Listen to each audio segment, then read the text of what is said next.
शिक्षा रूपी वृक्ष का बीज इस खेत में बोने वाले नोबल शिक्षण समूह के संस्थापक पूजनीय आदरणीय स्वर्गीय श्री एस नेहरा जी को मैं नोबल परिवार की तरफ से नमन करता हूं, जिन्होंने एक अच्छे शानदार इंसान के रूप में इस क्षेत्र में एक पहचान बनाई और बच्चों से भी उम्मीद यही रखते थे कि हम इंजीनियर डॉक्टर बने या ना बने, लेकिन एक शानदार अच्छे इंसान जरूर बने। कहते हैं कि माँ बाप भगवान का रूप होते हैं। माँ अगर हमें संस्कार देती है तो पिता हमें अनुशासन में रहना सिखाता है। आज के इस विदाई समारोह में उपस्थित परम आदरणीय माताजी व विद्यालय संरक्षक श्रीमती संतोष नेहरा जी, साथ में उपस्थित माता समान चाची जी, नोबल परिवार के साथी सहयोगी स्टाफ मेंबर्स और प्यारे बच्चों, नोबल स्कूल का ये पहला उत्सव है जो हम बड़े सर के बिना शरीर से उनकी उपस्थिति हमारे बीच में नहीं है, लेकिन उनके विचार, उनके आदर्श, उनकी सोच हमेशा हमारे साथ रहेगी। उनका आशीर्वाद हमेशा हमें मिलता रहेगा। कुछ समय बीमार रहने के पश्चात पेन क्रियाज में अग्नाशय में बड़े सर को प्रॉब्लम हुई। अनकंट्रोल ग्रोथ ऑफ सेल्स था वहां पे। दुर्लभ जी जयपुर में 5-6 दिन एडमिट रहे। उसकी स्प्रेडिंग जो है किडनी लीवर तक हो गई थी। डॉक्टर्स ने ऑपरेट करने से मना कर दिया। उसके बाद 5-6 दिन जो है पतंजलि हरिद्वार में रहे सर। वहां भी जो है बीमारी में फायदा नहीं मिला। उसके बाद हरिद्वार से आगे जो है भूमानंद अस्पताल है, बड़ा अस्पताल है, वहां सर जो है 1 दिन एडमिट रहे। सुधार नहीं हुआ, घर लाए। 3 दिन संवेदना अस्पताल में आईसीयू में एडमिट रहे और उसके बाद सर जो है हमें छोड़कर चले गए। बड़ा ही दुखद समय होता है जब माता या पिता हमारे साथ नहीं होते हैं। पिता जो है हमें जीवन जीने की कला सिखाता है। उनके कठोर शब्दों में, उनकी डांट में प्यार छुपा होता है। माँ का प्यार सीधा दिखाई देता है, लेकिन पिता का प्यार जो है डांट के अंदर छुपा होता है। और जब वो नहीं होते तो वो डांट, वो प्यार जो है हमें महसूस होता है। अगर मुझे अपने शब्दों में इस समय जो है अपने विचार आप लोगों को बताने पड़े तो मैं कुछ लाइनों के माध्यम से मैं आपको बताने की कोशिश करता हूं। बड़े सर जो है चेयरमैन सर, जिनको बच्चे जो है बड़े सर बोलते थे,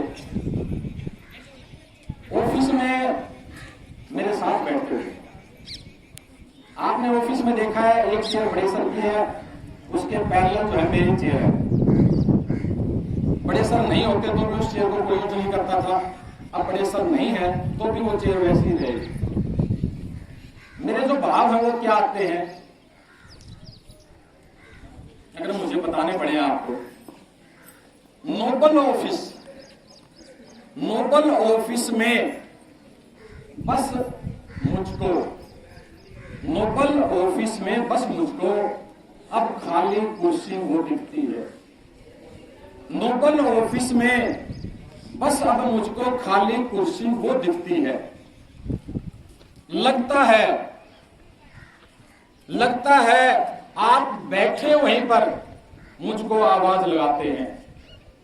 लगता है आप बैठे वहीं मुझको आवाज लगाते हैं, खाली कुर्सी देख के पापा आप याद बहुत आते हैं, खाली कुर्सी देख के पापा आप याद बहुत आते हैं। सुना सुना सा ऑफिस है मेरा, सुना सुना सा ऑफिस है मेरा, सब चीजें भी मरी जैसी हैं, सब चीजें भी मरी जैसी हैं। लगता है खुशी, लगता है खुशी कहीं खो गई है, वो भी शायद डर गई है, वो भी शायद डर गई है। लगता है खुशी कहीं खो गई है, लगता है खुशी कहीं खो गई है, वो भी डर गई लगती है। आपकी कमी खलती है मुझे, आपकी कमी खलती है मुझे, ये खालीपन बहुत तड़पाता है। आपकी कमी खलती है मुझे ऑफिस में, आपकी कमी खलती है मुझे, ये खालीपन बहुत तड़पाता है। अब तो बस यादें दिल में समेटे, ये वक्त गुजरता जाता है, ये वक्त गुजरता जाता है। खाली कुर्सी देख के ऑफिस में पापा आप याद बहुत आते हैं, खाली कुर्सी देख के पापा आप याद बहुत आते हैं। अब तो आपकी डांट भी सुनने को मिलती नहीं। जिस डांट से मुझे सीखने को मिलता था, वो डांट भी अब मुझे सीखने को मिलती है। ये कुछ विचार थे जो मैंने आपके सामने रखे। विदाई समारोह है आज अपने विद्यालय की। सब हम एक विदाई पार्टी देने जा रहे हैं। 12वीं कक्षा के जितने भी बच्चे हैं, इनको मेरी भविष्य की ढेर सारी शुभकामनाएं। इनके लिए भी मैं 2-3 लाइनें अगर मुझे बोलनी पड़े मैं बोलूंगा। आपके साथ गुजारे जो लम्हे, आपके साथ गुजारे जो लम्हे, वो यादगार रहेंगे सदा, वो यादगार रहेंगे सदा। आपके साथ बिताया जो वक्त, आपके साथ बिताया जो शानदार वक्त याद रहेगा हमेशा। अगर हमसे जाने या अनजाने में आपको शानदार अच्छा सच्चा इंसान बनाने की इस प्रक्रिया में अगर मुझसे या मेरे स्टाफ से अनजाने में कोई गलती हो गई हो, अनजाने में हमने कोई गलत व्यवहार अगर आपके साथ किया हो, तो हमें माफ कर देना। हमारी कड़वी कही गई बातों को आप यहीं भूलकर चले जाना। अच्छी यादें अपने साथ आप लेकर जाना। आपको याद बहुत करेंगे हम, जब आपकी याद आएगी तो आंखें नम हो जाएंगी हमारी। मेरी शुभकामनाएं हैं आप सभी को, मेरी शुभकामनाएं हैं आप सभी को।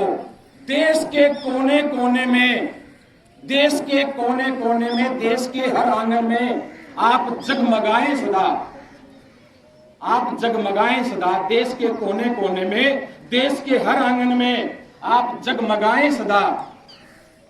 हमारी उम्मीद है सितारों की तरह चमचमाओ तुम। हमारी उम्मीद है सितारों की तरह चमचमाओ तुम। कभी गम तुम्हारे पास ना आए। सदा फूलों की तरह मुस्कुराओ तुम, सदा फूलों की तरह मुस्कुराओ तुम। 12वीं क्लास के बच्चों को ढेर सारी शुभकामनाएं। नोबल शिक्षण अपना जो बड़े सर ने की, उसके पीछे उनकी भावनाएं बहुत अच्छी थी। कोई बिजनेस के रूप में उन्होंने विद्यालय की शुरुआत नहीं की। बिजनेस करना होता तो नागौर जहां 30 साल से सर रहे थे वही करते। मैं एमएससी में गोल्ड मेडलिस्ट होने के बाद माइनिंग इंजीनियर लग गया था। मैं नौकरी छोड़ के गांव में नहीं आता। उनकी एक इच्छा थी कि हम जो है अच्छे इंसान अपने विद्यालय में तैयार करें। उनकी एक सोच थी, वो सोच सबको मैंने बार बार बताया हुआ है। ना हिंदू हैं हम, ना मुस्लिम हैं हम, ना सिख हैं हम, ना ईसाई हैं हम, ना यादव हैं हम, ना अहीर हैं हम, ना राजपूत हैं हम, ना हरिजन हैं हम। क्या है हम? मानव, इंसान, मानव है हम, मानवता का धर्म निभाएंगे। मानव है हम, मानवता का धर्म निभाएंगे। संस्कारवान, चरित्रवान, मूल्यवान बन परिवार, समाज और क्षेत्र का गौरव बढ़ाएंगे। अगर आप चाहते हैं कि बड़े सर को सच्ची श्रद्धांजलि, तो बेटा याद रखो, आप कुछ भी बने लेकिन एक अच्छे इंसान जरूर बनना। अच्छा इंसान वो होता है जो किसी को तकलीफ नहीं देता, बिना दूसरे को तकलीफ दिए अपना विकास करता है, वो अच्छा इंसान होता है। अच्छा इंसान हमेशा बड़े बुजुर्ग, चाहे वो घर में है, चाहे पड़ोस में है, चाहे गांव में है, कहीं भी है, बड़े बुजुर्गों की हमेशा इज्जत करता है। याद रखना बेटे है, वो आपके लिए बहुत बड़ा अवसर है। कहते हैं कि माँ बाप से बड़ी यूनिवर्सिटी कोई है नहीं। आप पढ़ाई करते हैं स्कूल में, कॉलेज में, लेकिन माँ बाप तो चलती फिरती यूनिवर्सिटी है। आप वहां से बहुत कुछ सीख सकते हैं। जवानी में ताकत के द्वारा माँ बाप हमें सुधारने का प्रयास करते हैं, सही रास्ते पे ले जाने का प्रयास करते हैं, और जब वो बूढ़े हो जाते हैं तो उनके अनुभव हमें सिखाते हैं। असल में जीवन जीने की कला ही हमें माँ बाप सिखाते हैं। तो एक बार सब बच्चे अपने घर में जो बड़े बुजुर्ग हैं, माँ बाप हैं, उनके सम्मान के लिए तालियां बजाएंगे। और आज सब बच्चे प्रॉमिस करें कि हम एक अच्छे इंसान बनेंगे। विदाई काल के लिए ढेरों शुभकामनाएं बच्चों को। 12वीं कक्षा के बच्चों ने साल भर मेहनत की है।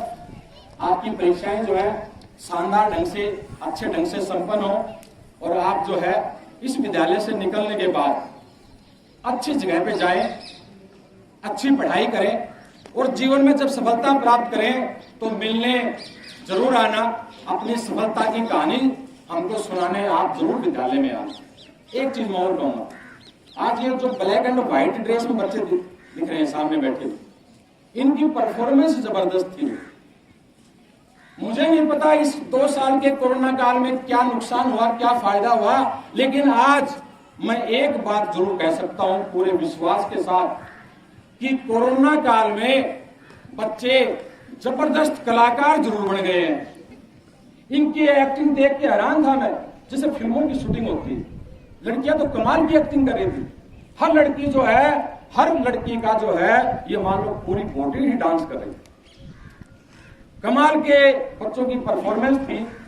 तो इस कोरोना काल ने कलाकार तो जरूर बना दिए भाई। और ये ड्रेस भी बड़ी अच्छी लग रही है, और ये ड्रेस देखकर मेरे मन में कुछ विचार भी चल रहे थे भाई। तो आपको शेयर कर दूं, क्यों ना अपने विद्यालय की ड्रेस यही कर दी जाए, सारे हीरो लगोगे। मेरे को बड़े अच्छे ड्रेस लग रही है। जब भी कोई फंक्शन होता है आप ये ड्रेस पहनते हैं, मुझे बहुत अच्छी लगती है। तो इस पे हम विचार करेंगे भविष्य में। ये दिमाग में विचार है, इसके जो है नफे नुकसान देखे जाएंगे पहले, फिर इसको इम्प्लीमेंट किया जाएगा। लेकिन ये ड्रेस मुझे वास्तव में बड़ी खूबसूरत लगती है। नोबल शिक्षण समूह की हमारी 3 शाखाएं फिलहाल चल रही है। Noble public senior secondary school Devlas 20 वर्ष हो गए चलते हुए। गोहाना के अंदर नोबल पीजी कॉलेज, जहां लगभग जो है 350 लड़कियां पढ़ रही हैं, 5 साल हो गए चलते हुए। गोहाना के अंदर नोबल हॉस्टल, जहां लगभग 90 बच्चे पढ़ रहे हैं, चलते हुए 5 वर्ष हो गए। 20 वर्ष हमारे स्कूल का शानदार सफर, 5 वर्ष का गोहाना के अंदर कॉलेज का और हॉस्टल का शानदार सफर। लोग जो है इसकी प्रशंसा करते हैं। पेरेंट्स का हमारे ऊपर विश्वास है। लगभग जो है 1500 के करीब बच्चे यहाँ पढ़ते हैं, 350 के करीब लड़कियां कॉलेज में पढ़ती हैं, 100 के करीब बच्चे हॉस्टल में पढ़ते हैं। अगर मुझे इनका मूल्यांकन करने को कोई कहे तो मैंने आपको पहले भी बताया था, रविंद्र सर जो 9th से 12th तक हॉस्टल चला रहे हैं, कमाल की प्लानिंग से वो हॉस्टल चल रहा है। खाने की व्यवस्था, क्वालिटी चेकिंग वर्षा मैडम करती है। वर्षा मैडम के देख रेख में खाना बनता है। बच्चों का अनुशासन जबरदस्त है, सेल्फ मोटिवेशन है बच्चों में। बड़े बच्चे बदमाशी नहीं करते हैं, गाली गलौज नहीं करते हैं, पढ़ाई का सिर्फ माहौल है। मुझे देख के बड़ा अच्छा लगता है। मुझे अगर नंबर देने हो तो मैंने पहले भी कहा था 100 में से मैं 95 नंबर दूंगा। उसके बाद अगर मुझे इस स्कूल को नंबर देने हो तो मैं 100 में से 70 दूंगा। और हमारा जो 1st से लेकर 8th तक का जो हॉस्टल है, छोटे बच्चों का हॉस्टल, उसको अगर नंबर देने पड़े तो मैं 100 में से 80 नंबर दूंगा। ये मेरा खुद का मूल्यांकन। इस बार जो है हमारे विद्यालय के 9 बच्चों का सैनिक स्कूल में जो है परीक्षा उत्तीर्ण की है उन्होंने। चयन तो नहीं कर सकते, अखबारों में आ रहा है कि उस विद्यालय के 12 बच्चों का चयन, उस विद्यालय के 10 बच्चों का चयन। वो एक तरह से गुमराह कर रहे हैं छात्र को। चयन नहीं है ये सिर्फ उत्तीर्ण है। उत्तीर्ण होने के बाद इन बच्चों की मेरिट बढ़ेगी, किसी स्कूल में कितनी संख्या की जरूरत है, मेरिट के अंदर छटनी हो जाएगी। उसके बाद मेडिकल टेस्ट होगा इन बच्चों का, कुछ बच्चे मेडिकल टेस्ट में रह जाएंगे। तो कहने का मतलब है इसकी एक लंबी प्रक्रिया है। लेकिन फर्स्ट स्क्रीनिंग के अंदर हमारे विद्यालय के 9 बच्चों का सिलेक्शन हुआ, जिसके अंदर 2 बच्चे, एक लक्की नाम का बच्चा 9th क्लास में, उसके लिए 246 नंबर है, एक बच्चे का 228 नंबर है। तो